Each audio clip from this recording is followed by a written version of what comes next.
We have filled that tortilla. It's ready to roll. This is a delicious burrito. I wanted to do a video on the burrito.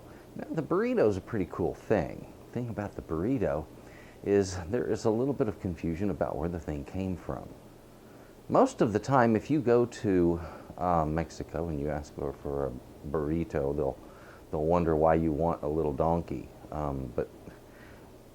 So be careful what you order.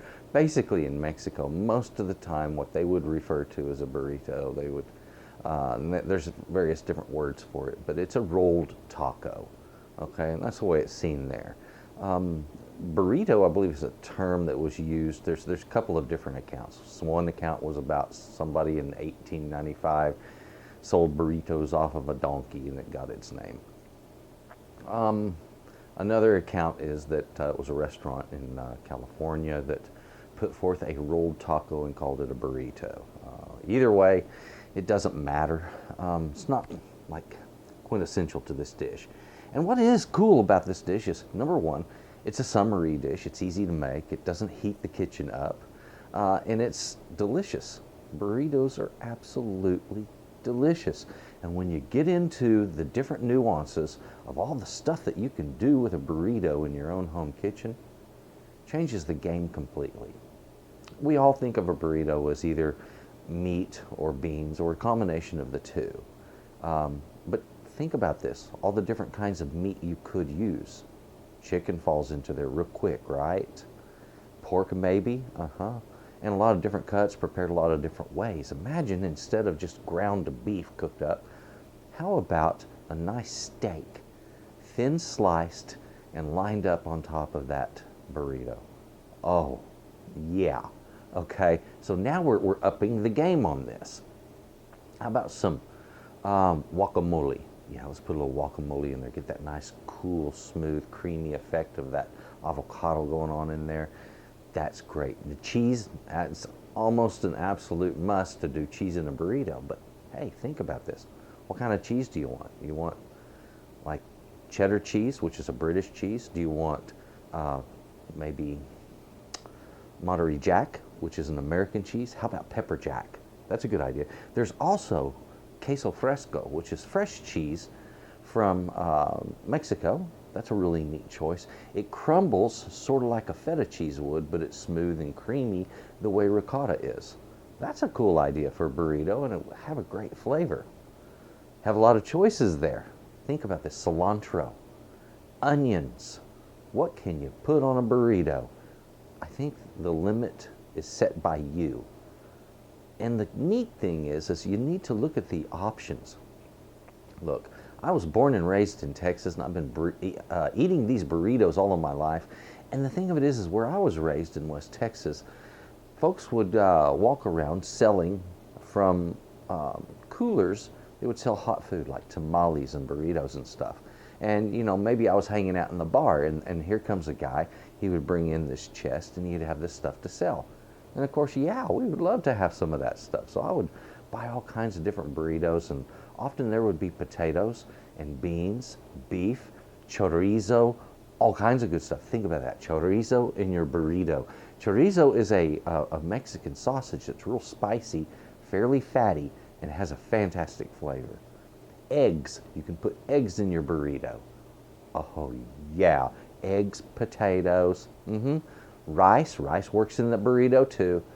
Folks, the sky's the limit. So what we're gonna do is get in the kitchen and fix up some good burritos.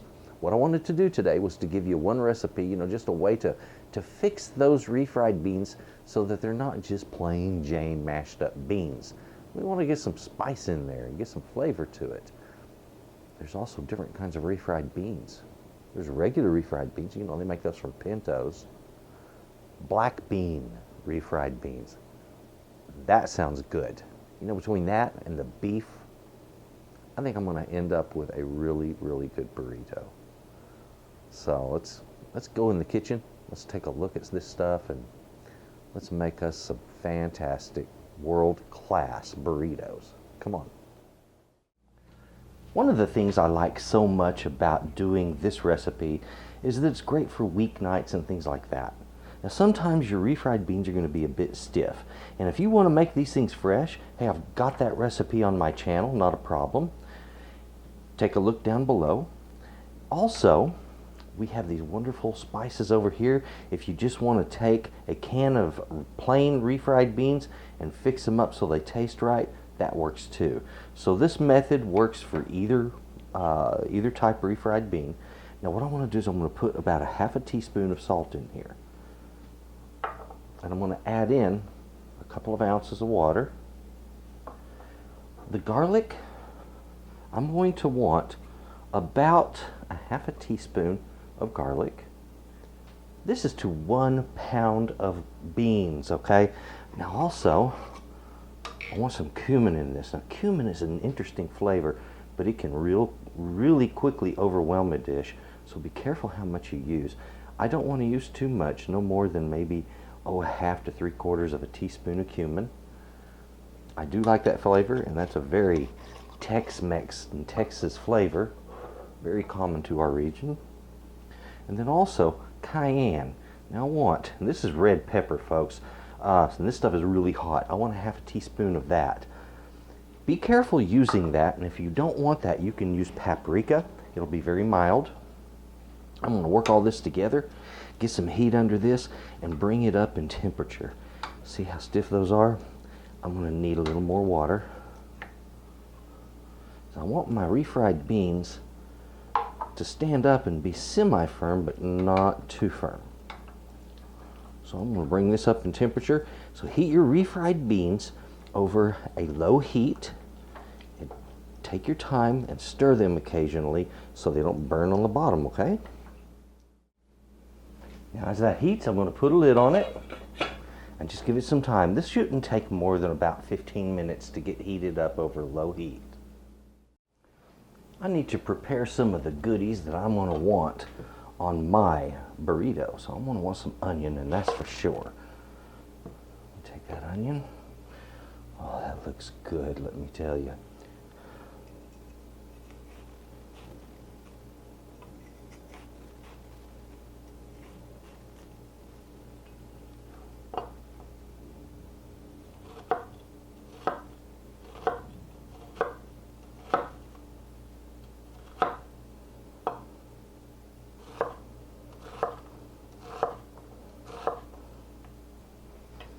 Okay, let's take care of that avocado.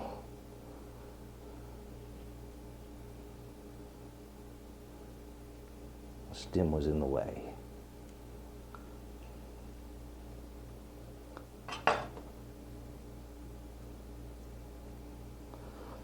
Here's a little tip for you. I have learned when it comes to which half of the avocado to store, if you're going to store part of it, I've learned to store this half, the one with the pit in it. For some reason, this is not going to oxidize nearly as fast as this one will. It may have something to do with air contact inside or not, I'm not sure, but I just know this will keep longer if you put it in the refrigerator.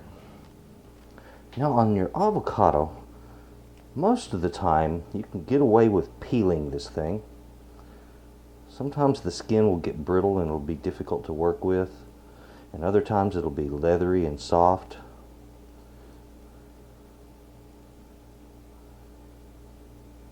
There we go. We got that ready to go.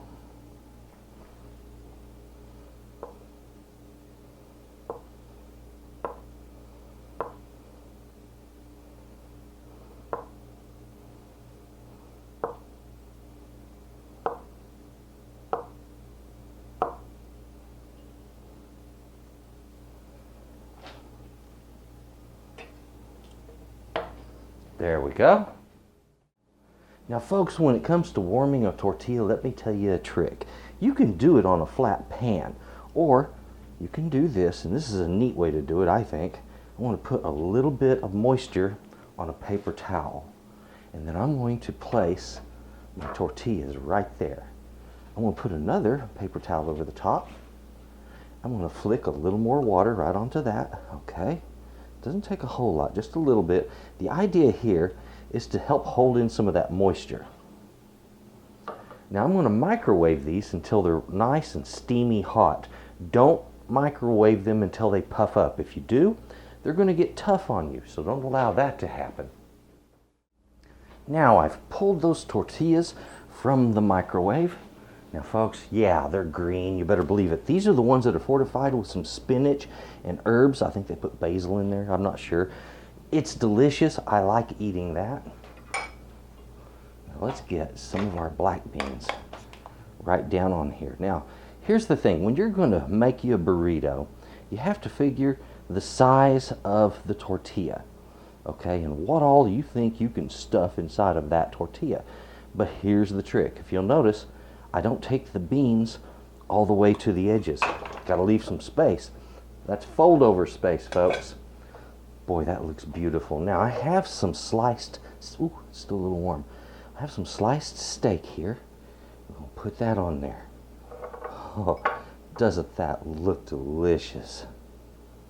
Yes. Ooh. There we go. Thin sliced, fresh cooked, medium steak right there. Now let's go ahead, let's deck it out with a little avocado.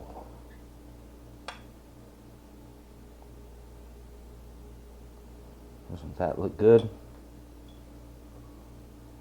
Yeah, I'm gonna be a hog about the avocado. Let me get another one that's a little smaller. Looky there. Now, as I mentioned earlier, you know, burritos, they're pretty good if you put a little fresh onion on there. I love onion on my burrito. I also gotta have cheese on that burrito. Isn't that incredible? Yep. And then, to add to that layering, right down the center, a little bit of sour cream, folks.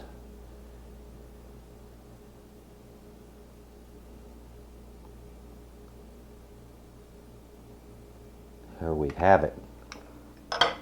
Now, something I must admit, I love chipotle sauce, and I'm going to put chipotle sauce on there before I roll that up. Oh yeah. Now let's get this thing finished off. A little bit, oh yes, some chipotle sauce. Love that stuff. Now I can't say that I'm the world's best at this, but gotta get it a try. Fold that in, take this and fold it over, pull it up under, and then roll over. I tuck my corners as I do that. There we go. And there, it's not perfect, but there is my burrito. Yay, gorgeous burrito. Oh goody, now let's take a look right down inside.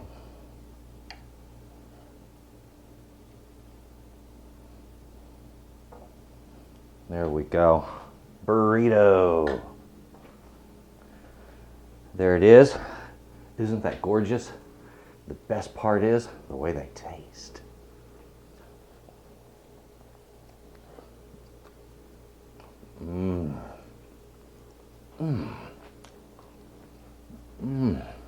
Oh yeah.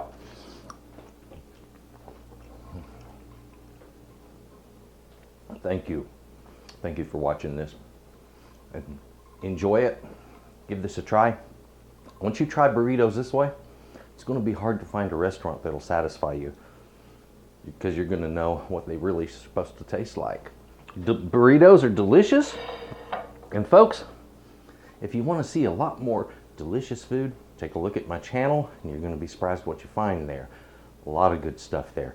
Also, please share this video. And if you would, please have a good day. And thank you. Bye-bye. Come with me.